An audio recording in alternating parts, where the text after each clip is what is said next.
नमस्कार दोस्तों, स्वागत है आपका आज के मुख्य समाचारों में। जी हां दोस्तों, आपको यहां पर देखने को मिलेंगी सुबह से लेकर शाम तक की तमाम बड़ी खबरें, मुख्य समाचार, ब्रेकिंग न्यूज अपडेट्स के रूप में।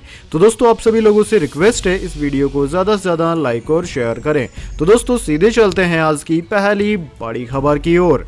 सिद्धू के बिगड़े बोल। करतारपुर में सिद्धू ने इमरान खान को बड़ा भाई कहा। बीजेपी बोली यह कांग्रेस की सोची समझी साजिश है। जी हां दोस्तों, करतारपुर साहिब की यात्रा पर पाकिस्तान गए नवजोत सिंह सिद्धू की बयानबाजी पर सियासत शुरू हो गई है। शनिवार को सिद्धू ने पाकिस्तान के प्रधानमंत्री इमरान खान को अपना बड़ा भाई बताया। उन्होंने कहा कि इमरान ने उन्हें बहुत प्यार दिया है। सिद्धू के इस बयान पर बीजेपी प्रवक्ता संबित पात्रा ने कहा कि सिद्धू ने एक बार फिर अपना पाकिस्तान प्रेम दिखाया है। वे हमेशा पाकिस्तान का गुणगान करते रहते हैं। पात्रा ने कहा कि यह कांग्रेस की सोची समझी साजिश है। कांग्रेस सांसद मनीष तिवारी ने कहा कि इमरान खान किसी का बड़ा भाई हो सकता है, लेकिन भारत के लिए वह पाकिस्तानी खुफिया एजेंसी आईएसआई और सेना के गठजोड़ की कठपुतली है, जो पंजाब में ड्रोन के जरिए हथियार और नशा भेज रहा है। इसके अलावा वह रोजाना जम्मू कश्मीर में एलओसी पर आतंकवादियों को भेज रहा है। उन्होंने सिद्धू से पूछा कि क्या हम पुंछ में हमारे सैनिकों की शहादत को इतनी जल्दी भूल गए हैं। वहीं दोस्तों, अकाली नेता मनजिंदर सिंह सिरसा ने कहा कि नवजोत सिंह सिद्धू ने पाकिस्तान के प्रधानमंत्री इमरान खान को आज फिर अपना बड़ा भाई बताया। एक ऐसे देश के प्रधानमंत्री को जो सीमा पर रोज हमारे सैनिकों को मारने का हुक्म देता है। हमारे कितने सैनिक शहीद हो चुके हैं यह आपको शायद पता नहीं है, लेकिन उस मां से पूछिए जिसका बेटा बॉर्डर पर शहीद हुआ है। इसके बाद दोस्तों, अगली बड़ी खबर। राजस्थान गहलोत मंत्रिमंडल के पुनर्गठन से पहले सभी मंत्रियों का इस्तीफा। जी हां दोस्तों, राजस्थान में गहलोत मंत्रिमंडल के पुनर्गठन से पहले सभी मंत्रियों ने इस्तीफा दे दिया है। मंत्रिपरिषद की बैठक में सभी मंत्रियों ने इस्तीफे दिए। हालांकि सूत्रों के मुताबिक आज मुख्यमंत्री अशोक गहलोत राज्यपाल से मुलाकात नहीं करेंगे। रविवार को 2 बजे सभी विधायकों को पार्टी प्रदेश के कार्यालय में बुलाया गया है। दोस्तों, सूत्रों के मुताबिक रविवार को शपथ ग्रहण समारोह होगा। गहलोत मंत्रिमंडल में वर्तमान में 12 सीट खाली है। सूत्रों के मुताबिक अशोक गहलोत पायलट के बीच मंत्री पद के बंटवारे का फार्मूला तय हो चुका है। 6 गहलोत कोटे से और 4 पायलट कोटे से मंत्री बन सकते हैं।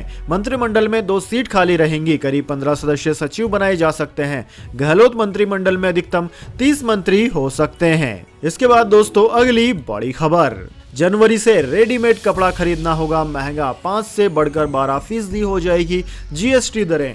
जी हां दोस्तों, आपने बिल्कुल सही सुना।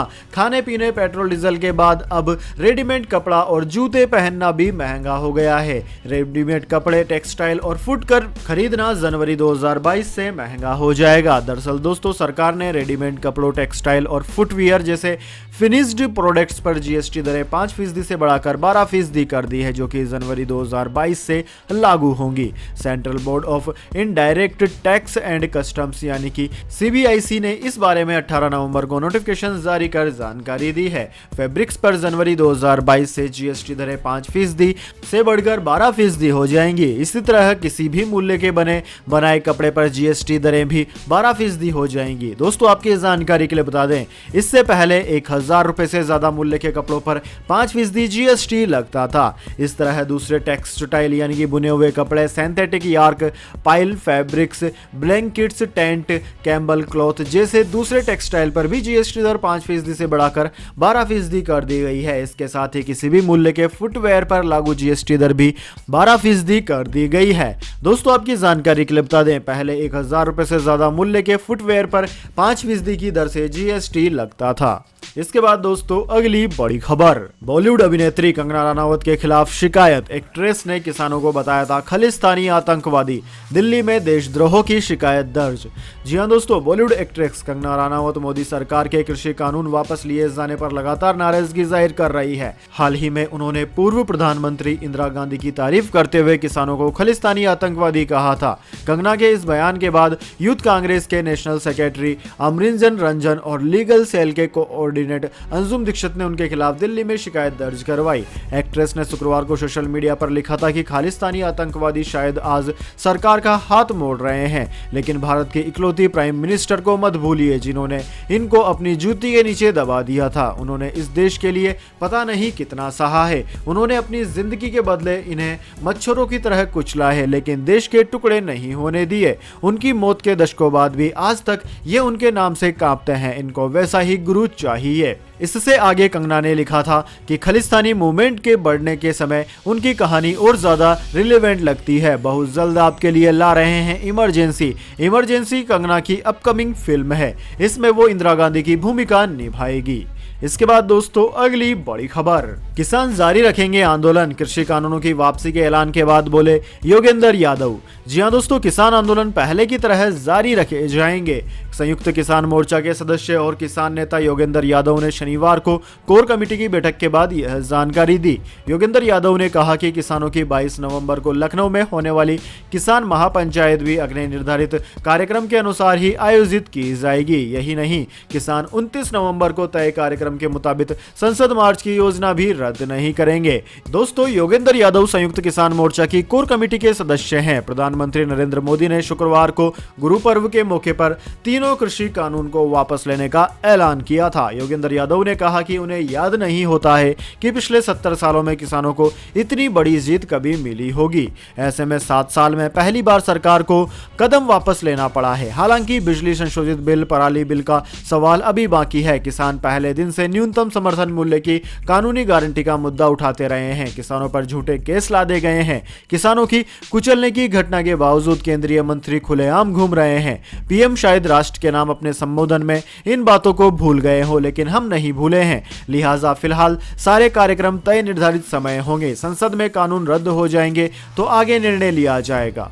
इसके बाद दोस्तों अगली बड़ी खबर, महंत नरेंद्र गिरी मौत मामले में सीबीआई की जांच हुई पूरी, 3 आरोपियों के खिलाफ दायर की गई चार्जशीट। जी हां दोस्तों, अखिल भारतीय अखाड़ा परिषद के अध्यक्ष रहे महंत नरेंद्र गिरी की संदिग्ध मौत के मामले में सीबीआई ने जांच पूरी कर ली है। एजेंसी ने शनिवार को कोर्ट में 3 लोगों के खिलाफ महंत को सुसाइड के लिए मजबूर करने के आरोप में चार्जशीट दायर की। सूत्रों के मुताबिक सीबीआई ने शनिवार को प्रयागराज की एक कोर्ट में चार्जशीट दायर की। इस चार्जशीट में आनंद प्रयागराज के बड़े हनुमान मंदिर के पुजारी आध्या तिवारी और उनके बेटे संदीप तिवारी के खिलाफ आपराधिक षड्यंत्र रचने और आत्महत्या के लिए उकसाने का आरोप लगाया गया है। ये तीनों आरोपी अभी जेल में बंद है। दोस्तों, आपकी जानकारी के लिए बता दें, महंत नरेंद्र गिरी को 20 सितंबर को प्रयागराज के बाघम्बरी मठ में फांसी पर लटका पाया गया था। मामले की जांच के दौरान पुलिस को एक कथित सुसाइड नोट भी मिला, जिसमें महंत ने लिखा था कि वे मानसिक रूप से परेशान थे और अपने एक शिष्य से नाराज थे।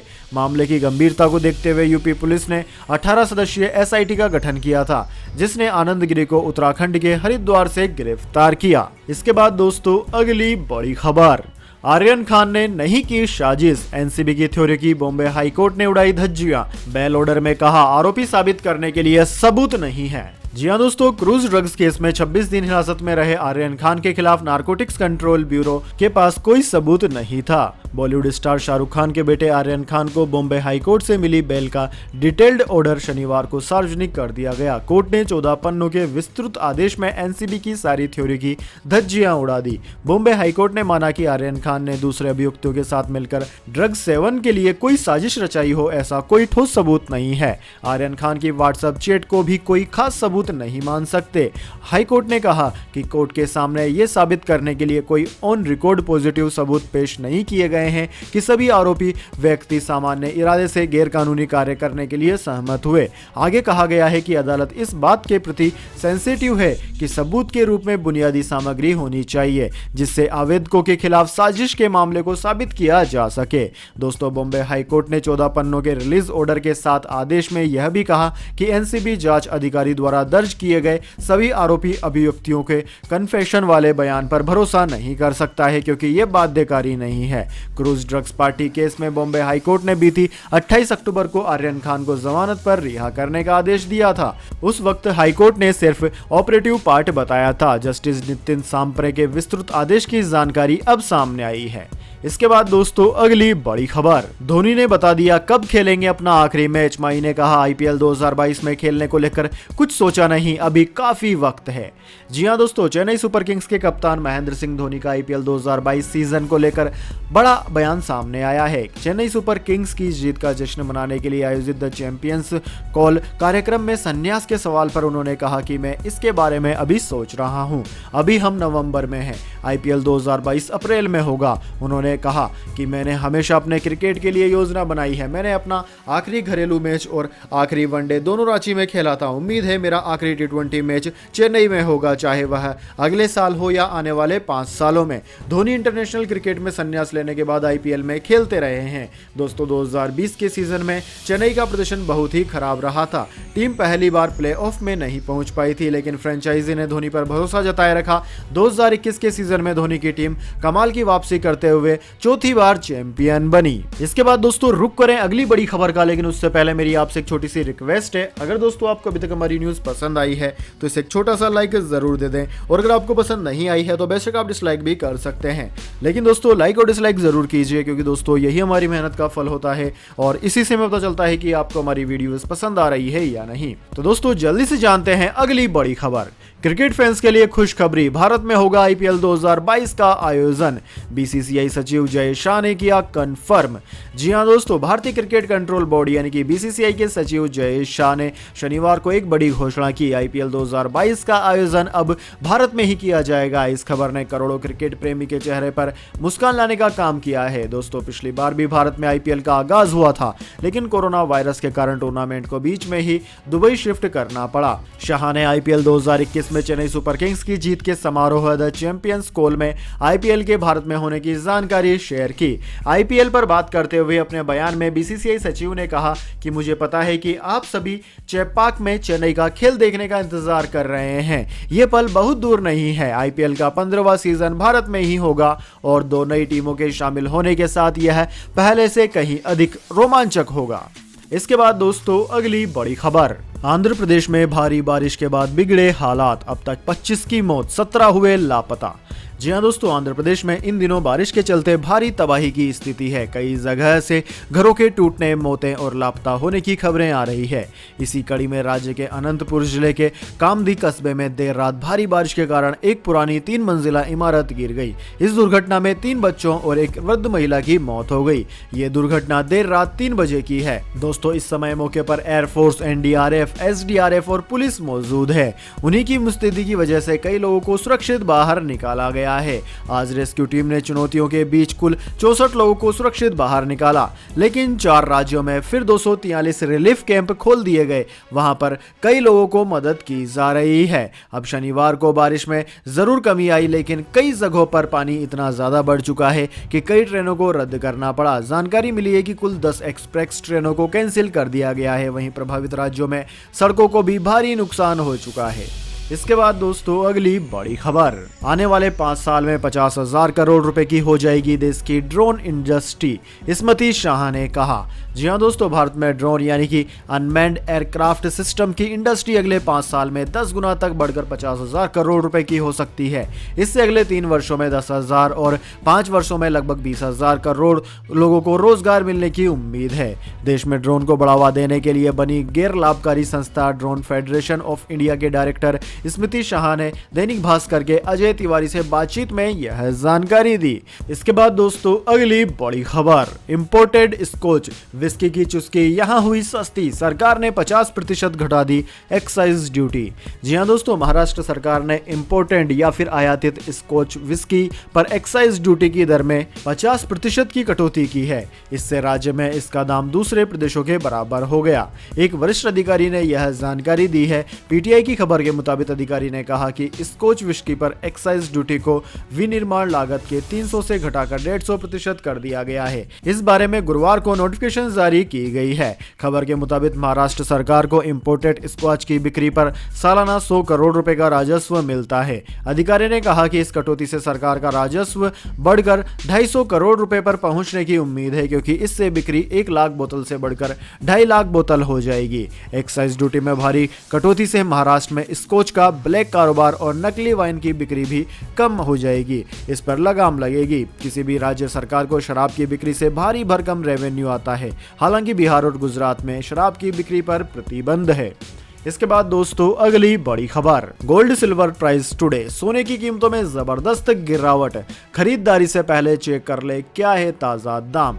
जी हां दोस्तों, सोने की कीमतों में जबरदस्त गिरावट दर्ज की जा रही है। घरेलू बुलियन मार्केट में 24 कैरेट शुद्ध सोने का भाव 402 रुपए टूटकर 48,116 रुपए प्रति 10 ग्राम के स्तर पर आ गया। सोने की कीमतों पर दबाव का असर चांदी की कीमतों पर नहीं देखा गया है। बुलियन मार्केट में चांदी का हाजिर भाव 528 रुपए की मामूली बढ़त के साथ 65,218 रुपए प्रति किलोग्राम पर पहुंच गया। इसके अलावा दोस्तों अंतर्राष्ट्रीय बाजार में सोने के दाम की बात की जाए तो अंतर्राष्ट्रीय बाजार में सोना $1857 प्रति औंस जबकि चांदी $25.03 प्रति औंस पर रही।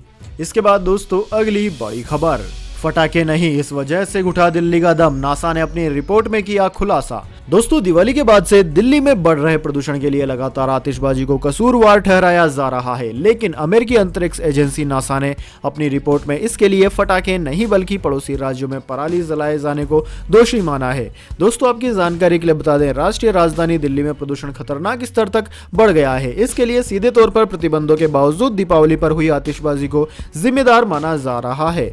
नासा की रिपोर्ट में कहा गया है कि 16 नवंबर तक visible infrared imaging radiometer suit यानी कि VIIRS सेंसर ने पंजाब में 74,000 से अधिक हॉटस्पॉट का पता लगाया। यह संख्या 2016 में सेंसर द्वारा खोजे गए 85,000 हॉटस्पॉट के लगभग बराबर ही है।